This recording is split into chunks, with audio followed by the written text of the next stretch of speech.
Maqaa Abbaa, kan Ilmaa, kan Hafuura Qulqulluu, Waaqa tokko. Ameen. Kabajamtoota, jaallatamtoota Firii Tawaahidoo Tuubii kan hordoftan hundumtuu akkam jirtu, akkamiin turtanii, akkamiin sa'aatii kana eegdanii galata Waaqayyoon nagaa koodha jecha. Egaa maatii Waaqayyo deebi'een jira jechuudha. Gara sagantaa keenyatti deebineerra. Galata Waaqayyoo dhugumatti eebbifamaa, kadhannaan keessan na gargaareera. Ammas Waaqayyo hunduma keenya faanaa ta'u jecha. Egaa maatii Waaqayyo faaruu yeroo dhiyootti isin biraan ga'uuf jiru jechuudha. Faaruu ajaa'ibaa albeemii guutuudha jechuudha. Isa keessaa mata dureen isaa fakkeessuun waaqessuu kan jedhu jechuudha. Maaliif ta'e laata? Fakkeessuun waaqessuun har'a baay'achaa jira. Har'a baay'een keenya fakkeessinee waaqessaa jirra. Fakkeessinee maqaa Waaqayyootiin deemaa kan jirudha jechuudha.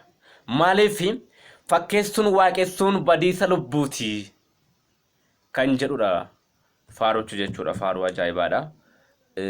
Maaliif har'a baay'een keenya wanna jenne maqaa Waaqayyootiin wanna dubbanne wanta waadaa waliif haasa'an illee yeroo itti wal diigaa jirudha. Maaliif mana Waaqayyoo haa tajaajillu malee yeroo adeemsi keenya jechuudha baay'ee ulfaataadha dhugaan jedha. Kanaaf maaliif maatii Waaqayyoo fakkeessuun homaa tokko nu fayyadu, adeebinu dhugaadhaan haa jiraannu, dhugaadhaan haa hojjennu. Inni kaan birriidhaan qabeenyaadhaan nama gurgura, nama bitaa, birriidhaan immoo gowwoomina, birriidhaanis hin dogoggorfaminaan jedha. Kanarratti dhugumatti faaruu ajaa'ibaadha.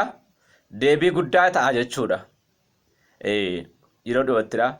Har'a baay'een wanta haasa'e, wanta waliin waadaa seene, wanta waliin mari'ate waa'ee adda addaa irratti diigeetii abbaa arge fakkaata. Kanaaf nuti immoo fakkeessuun kun homaa nuun fayyaduuti, dhugaadhaan haa jiraannu jechuuf deebii guddaa ta'a faaruun sun jechuudha. Waaqayyo hunduma keenya nu haa gargaaru. Inni biraan immoo faaruchuma keessaa kaasatti keessaa akka keef miti yaadiina koo kan jedhu jechuudha. Waa'ee ergamaa qulqulluu Mikaa'elidha. Innillee baay'ee ajaa'ibadha. Akka diinaatiif miti kan har'a geenye akka Waaqayyo eeyyamee fi gargaarsa gamootaatiin eegumsa isaaniitiin har'a geenye kana jechuudha. Abbaa murtee dhugaa kan jedhullee ni jira. Abbaan murtee dhugaa Sillaaseedha. Har'a murteen keenya dhala namaa biratti kufuu danda'a yookaan murteen keenya dabuu danda'a.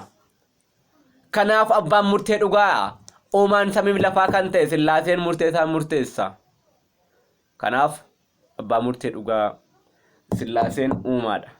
Isa illee jechuudha. Har'a yeroo addunyaan murtee keessan dabsu Sillaaseen immoo abbaan murtee ni dhugaa teessoo samiirraa murteessa.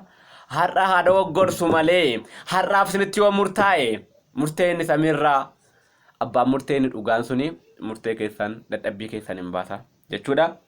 Faaruu albeemii guutuudha jechuudha. Waaqayyo hunduma keenya nu haa gargaaru. Xumuramee jechuudha. Eeyyamni isaa xumurameera. Yeroo dhiyootti isin bira ga'a. Galanni Waaqayyoodhaaf haa ta'u.